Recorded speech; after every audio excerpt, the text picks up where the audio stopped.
right, everyone, welcome back into episode 12 of Race Central Unplugged. Kurt, it's good to be back with you. Happy St. Patrick's Day. Are you doing anything crazy? Are you drinking beers for St. Patty's Day? Yeah, I got a green thong that I'm going to run naked around the neighborhood and get massively wasted. Oh my God, that would calling all the news companies. Everyone, go to Kurt's neighborhood because you're going to want to see that. No, that's absolutely not true. But I am in the bullseye today. You notice how I properly centered myself because you always put me on point, and I'm going to miss seeing today though. It's nice to have a little break, but I guess that I've been preempted for basketball, which to me is I don't care.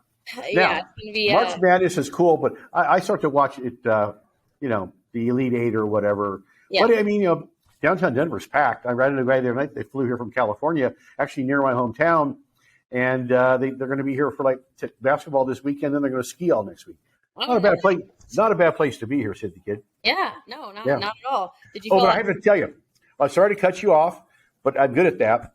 You're going to ask me about green, right? Why I don't see any green there. The only thing green is the bullseye behind your head. I guess these are kind of teal. I don't know. So there's a reason why I'm not wearing green, and it's very steeped in motorsports history.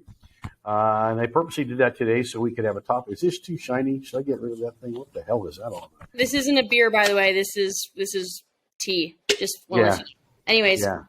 Oh, and just a little drop of mic drop. Sid drank. No, she didn't drink. She went and had some kind of not real meat thing that made her violently ill. Yes. Good job, kid. Yeah. I'm not gonna. I don't want to tear down the place that made it, but why not? Let's just say it has to do with burgers. Yeah. I've heard that. Yeah, it's. And then you had to ruin it for me and tell me Impossible Burgers are terrible. Everything is there's real meat tasting, anything meat. And so, I read this on the internet today, so it's got to be true. So there's a company that's going to come out, and they're going to make hamburgers out of meat. Hamburgers out of meat? Yeah, it's kind of a joke. Okay. Instead of hamburgers out of plant, we're going to make hamburgers out of meat. Oh, my God. Kurt, the dad jokes are, come on. Oh, how come the ghost didn't go to the prom?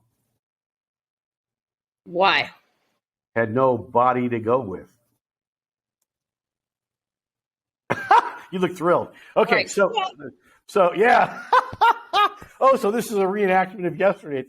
I can't say that. So the reason I'm not wearing green. So when I raced in USAC way back in the days, and USAC midgets and stuff, I came from road racing in the Jim Russell Regional Series and Pro Series. And I had a helmet that's black. Well, it was actually, the helmet was all green, and then yellow and red. It was a very cool looking helmet. And I like green. Yeah. And I had a green driver suit. So I go to USAC midgets, and the first thing my car owner says when I show up, he goes, "You're really wearing green?" Because it's supposed to be very bad luck. Oh, wow. I swear to God, every time we went out, something really weird happened. I have a picture of me. I got hit. The wing stay broke. The wing's in front of me, so I can't see. And my head is leaning out of the side of the midget in a full drift with the green in my helmet. Oh, my God. And we almost hit the water truck. And so my car owner said, "No more green." So I changed the green in my helmet to black. That's part of it. But to think a little history back, way back in the day, before it became CART and then Champ Car World Series, the series was run by USAC. And so green was, a big deal. Yeah. It was really kind of counterculture, and people would even kind of give you a wide berth when you were in your green. You'll never see green on a USAC car. Some of that's changed now, superstition. But way back in the day, before they tore down the infield at the Indianapolis Motor Speedway, the garages there were wood, not concrete, they are now. And I don't know if somebody had been drinking too much the night before. This is back in the 50s, 60s, 70s. I think they tore the garages down in the 80s. The garages were all white trimmed. So the entrance as you go put the car in and go in the door was trimmed in green. Yeah.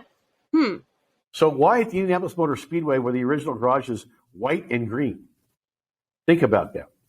And so when they built the new garages, there was a lot of people that, thank God, there's no more green garages in the infield with the gasoline alley, they call it. But plus, it was a big fire danger. I mean, you got race cars in there, all this fuel and stuff. You know, anything that happened, and the whole place goes up in flames. So, but it was green and white in the infield garages at Indianapolis Motor Speedway, and then USAC morphed into CART, and then to Champ Car World Series. And now when they joined way back when, and now become, well, there was Champ Car and the IRLs. I really couldn't make it the other league. Sorry, buddy Lazier. But then they merged it together. But that's why no green, because green is really, really, really, especially for old timers, it's a big deal. So I figured I'm not going to wear green. I'm going to protest. Geez, what's the discrimination against green? Green, you know, green's actually my favorite color. And green and white, green and blue should be for me. Yeah, so I get it. I'm not surprised. Just a little factoid there. Okay, well, speaking of interesting things, Denny Hamlin, has he finally lost his mind? I don't think it's been lost. I think it's never been there. And I mean, he's fun to talk to. Years ago, after he won the Daytona 500, I think he's got 4 of them or something. He sounded like trying to interview a golden retriever or a lab on the 420 product. Oh my God. He's just like, so I've always kind of called him that guy. And then, of course, I coined the ham sandwich. Ham sandwich. Which I think Denny stole because Denny's was a sponsor. Because it's like, you know, you're flying home. It's late Sunday. You've been on a 2-day bender, and you just got to eat something. And there's that one ham sandwich at the back of the freezer or refrigerator at 7-Eleven, and it's kind of soft and mushy and goofy. That's why I call him the ham sandwich. I mean, he did see a sports psychologist and admitted it to everybody about 3 or 4 years ago. But he admitted what? That he'd gone to a sports psychologist, basically telling everybody in the world, like if you're a quarterback in the NFL and you tell everybody in the world in the NFL, yeah, I'm kind of goofed up. I'm seeing a sports psychologist because I can't get my head together. Mm-hmm. You just basically told those guys, man, you are raw meat. Or maybe that he's raw. Russell Wilson is raw impossible meat. Mm-hmm. You know, he looks good, but he's really bad for you. Yeah. Broncos. So, you know, he at the Cup race in Phoenix, after the race, he basically goes on a podcast, not as good as ours, who is, and tells the world, yeah, I intentionally tried to wreck Ross Chastain. He said he got up into him, let the steering wheel go, and says, he's going with me. Basically, he's going to push, both of us are going to the wall. Now, Denny's track record or history with this shit is not good. And this thing with Ross Chastain's been going on since last year. Right. Yeah. And now a lot of the other, Kevin Harvick said the other day, you know, we're getting kind of tired of it because he endangers all of us. Right. And, you know, when you start that stuff, who knows what other stuff gets involved. And then it's just a bad look for the sport. To have a guy being that 160 miles an hour, he's letting the steering wheel go. And I think this goes a lot more personal. Thank you for, broken jaw. Than just on the racetrack. I just think the guy doesn't like Ross Chastain, which I like it. He's a fresh breath. He's a fresh look. His move, which has now been banned by NASCAR last year, where he puts the car against the wall like a video game, he just mashes the throttle and, you know, passes everybody to transfer the final round. Yeah, I mean, really cool, fun to watch. Not good look for the sport. Looks a little too video gamey. Yeah. And now it's outlawed. Partially because guys like Chase Elliott and Kevin Harvick and Kyle Larson and a few others just said, you know, really dangerous, and it was, but this is big time sports. It's big money. I liked it, but it's good they banned it. But Hamlin, I think he might need to dump the sports psychologist and go to just get a CAT scan and see if there's anything in there. Yeah, because, maybe he can go with you. Right. To admit that in a podcast bringing it to the attention of everybody in NASCAR. And Elliott Sawyer came out and was very vocal about it. There's something. I mean, this guy has never won a NASCAR championship. He's won Daytona a bunch. He's been in the top 3, top 5. But I just don't think he's had that aha moment yet. Kyle Busch had the aha moment a few years ago. We talked about last show, where when he broke his legs and his feet in that Xfinity crash at Daytona, I think, and then it's the birth of his son, who's a badass race car driver in his own right, doing dirt midgets and stuff. I just think he had an aha moment, and he had to kind of, to use a phrase I hear way too much anymore, is pivot. I put that right there with COVID-19, pivot, and stay in your lane, which I've never learned to do either. But I just think the guy needs to take a breath. And I'm really surprised that, frankly, that FedEx and Kinko's and all these people, FedEx and Kinko's are like two sons from a different mother, or two sons from the same mother, or whatever. Yeah. Kinko's was my sponsor when I raced Champ Car Atlantics. Thank you, Brad Krause, deceased Brad Krause. But I don't know what is in the future for Denny Hamlin. I watched him go out and win a championship this year, but I don't think that's going to happen. I don't think he's had the aha moment or the stay in your lane moment. And I'm a little surprised that Joe Gibbs kind of lets him do what he's doing. Yeah, he's not a good looker for the team. I think that's probably the reason that Kyle got ousted from there, but he wanted to be ousted. And I mean, look at the guy. The guy's doing great. He's all of a sudden turned Richard Childress into a really, really, really competitive team again, and that's really cool. Yeah. So you think it's a bad look for NASCAR? Yeah. Okay. Yeah. I mean, can you imagine the Shield if you had NFL players come out and said, "Oh yeah, I heard that Peyton Manning has a lower leg injury that's pretty bad. He's lucky to be, starting this weekend. Every D lineman and linebacker and blitzing free safety is going to go right for that leg. Just go ahead and throw some chum in the water." Yeah. Or in this case, throw some Denny Hamlin in the water. Anyway, that's my rant. I think I like the guy. He's a hell of a race car driver, but someone's got to sit him down and maybe bench him for a race. But he looks like an asshole, kind of. He is an asshole. Yeah, he's an asshole. And he sounds like he's gotten a lot better. His interviews and stuff are a lot better. It actually sounds like maybe he's got some coaching or something. But the guy, and another guy that needs to just kind of sit back and slow his rolls, Bubba Wallace.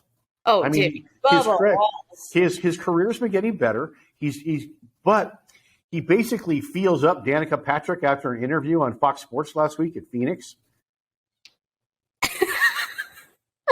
It's creepy. Go watch. You can get away with anything.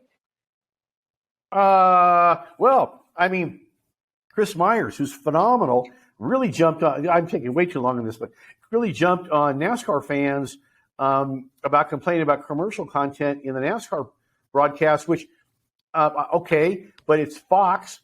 He works for Fox. He'll probably go in the Broadcasters Hall of Fame at some point in his career. Yeah, and he's basically ripping NASCAR fans for just putting out there how they feel. Heck, every 15-year-old kid that has a Tweaker account or a Instagroin or that other thing. Wait, he's ripping on NASCAR fans? Yeah. And for what? Complaining. I think he called them like keyboard people or something, because as soon as they go on Twitter and Tweaker and Instagroin and Snapchat or whatever, I was going to say a bad word. Whatever. Yeah. I mean, it's the world we live in, man.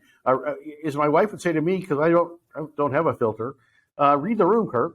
And I mean, he works for Fox. And he's been getting a lot of heat. Now, are they going to bench Chris Myers? No way. But the Bubba thing with Danica Patrick was a little weird. It seemed a little creepy. I've never seen Jeff Gordon or Jimmy Johnson or Tony Stewart or, Kevin Harvick or any people like that. I mean, if you go look at it, it's just creepy.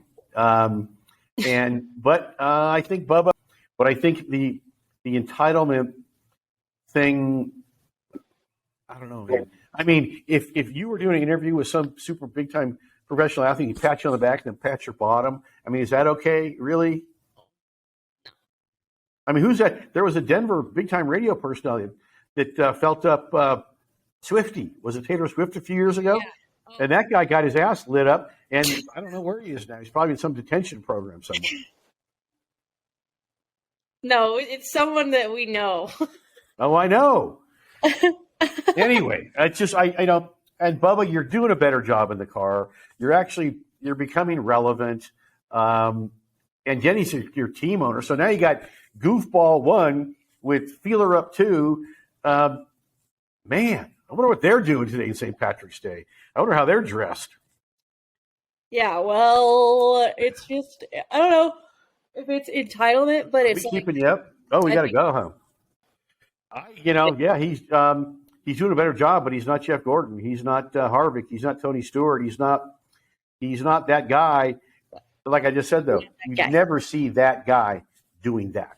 Yeah, exactly. That's what I mean. Like champions act right. Anyways, I'm sure somebody's probably going to watch this and say, "Oh, it's because he's African American." I mean, okay, that's an easy fallback because that's an easy way to excuse yourself from actually thinking about everything and actually politically responsible.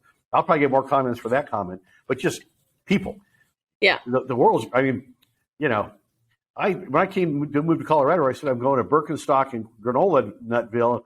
And it wasn't when I got here, but it certainly has become now. Yeah. Anyway. Well, speaking of races, record crowd at the Phoenix Spring Race and at the Gainesville Season Opener for NHRA. Yeah, it's people ask me all the time about the health of motorsports, and you can look at all the analytics, all the numbers that you want, but it's still the number one spectator sport in the world and in the USA. The spring race in the past. And who doesn't want to be in Phoenix? Even when it wasn't the season finale, it was in the penultimate round. I mean, November, it's 82 degrees and 68 at night in the Valley of the Sun. Yeah, there's a reason why they call it that. Yes. But now it's championship weekend, which is really cool. I had a really great meeting with Letitia Causey a week ago, and I was down there, the new president. Dynamic lady, super smart. She really gets it. And I think that was a great hire. We interviewed her last season at the championship weekend when it was announced that she was a new president. Neat lady. But yeah, I mean, maybe I don't ever recall hearing about a sellout weekend for the spring race in March in Phoenix a week before the race. I mean, camping sold out, seats sold out. Now there's guys down there. One of them I know pretty well. It's a pretty cool guy. He's been there forever. A reseller. And he's a decent guy. He doesn't rip people off that I know of anyway. But he had nothing left. I gave him a call just to poke fun at him, and he said, "I got nothing." He said, "Race day, I got nothing unless you want to pay stupid money." But well, that's good news. Yeah, so big crowds. It looked packed. Even the Xfinity race, which was one of the best races I've seen in a while, on Saturday had a large crowd. My friend Jason Kernan from Limba Dreams, who I help and I support, is now an official 501c3 partner with the PIR, which is a big move for us. So that's really cool. That came out of that meeting. But so big crowd at Phoenix. Hotel rooms were the only downside, ridiculous. But you also got spring training going on right now. They had something else going on. Maybe it's the great World Baseball Classic. Oh, WBC. Yeah, thank you. I had friends from the Bay Area. And then, of course, they probably had some, reptilian capture barbecue kill contest going on. Yeah. But big Gainesville used to be traditionally, the season would start in Pomona, and Gainesville was like the third stop into the season. But always a very popular. It's kind of a watermark event or a signature hole if it's golf for the NHRA. But I mean, if you look at the pictures, much like the spring race in Phoenix, for as far as the eye can see, cars, motorhomes, tents, and they weren't homeless people tents. I mean, it looked great. And that's really good news because the NHRA, on all the professional racing series, revenue-wise, the NHRA was probably hardest hit by pandemic. It gave Coca-Cola an opportunity to bail out with their Powerade product, and then Mellow Yellow, dumbest name in sports, for a drag racing series. Mellow yellow, right. Yeah. It was the fastest world sport, as they say. 3.5 second passes, 330 miles an hour, but they're mellow yellow. Bad idea. But gave Coke the chance to get out. Camping World was smart. They jumped in for not pennies on the dollar, I will say, but good optics. And looking forward, you'll be with me at the Mile High Nationals this summer, which will be a lot of fun. Leading up the race, it can be 60s all week and rain. Race weekend, it's 102 and a sweat fest. But anyway, but that's great news. I mean, the economy, everybody's complaining about the economy, this economy, that. I think there's segments that are probably flat, especially if you're a Silicon Valley Bank owner or another bank just shut down. But Joe Biden says everything's okay. Joe Biden. Guess what? Come on, man. Anyway. Well, that's good news. Good news. That's yeah, it is. I had to get a political thing in there. Yeah, that's hilarious. This one's a political one today, folks. No, I'm just kidding. It's not political at all. But dude, good catching up with you, and good news, because that means that this summer people are showing up. It's going to be a fun summer of racing, and I'm really excited. And happy St. Patrick's Day to you, Kurt. Yeah, and a little tease for the future. I'll be announcing a big time announcing job for the old guy. So that'll be a lot of fun. Actually, nice. 2 of them. And I'm excited. I'll be in Long Beach Grand Prix in April. We'll be doing a lot of stuff streaming on Facebook/Kurt Hansen. And I can't wait, man. It's finally starting to get warm. Of course, it's 78 2 days ago, and it was 26 yesterday and snowing. Colorado. Yep. So weird. And then you got to go, kid. You got to get to the station and do your station stuff. Yeah. Well, anyways, thanks everyone for catching up with us. A little bit shorter episode today, but not really. I mean, we made it to like 23 minutes, I think. Anyways, we'll see everyone back here next week for episode 13. Kurt, it was good chatting with you, and Race Central is back on the radio. I'll see you in the studio next Friday. Yep. And you can find me Facebook/Kurt Hansen, or Facebook, Kurt Hansen's Race Central Media, Kurt Hansen Race Central TV. RaceCentralMedia.com is a site. You can find this fantastic podcast with Sid the Kid, as well as our audio-only podcast. But to really get, unless you're watching it live or on the website, go to Race Central Unplugged on YouTube. And we'll be back on the radio next Friday, 3 to 5, Mountain Time. Always streaming around the country and around the globe at RaceCentralMedia.com. All right. See you, everyone.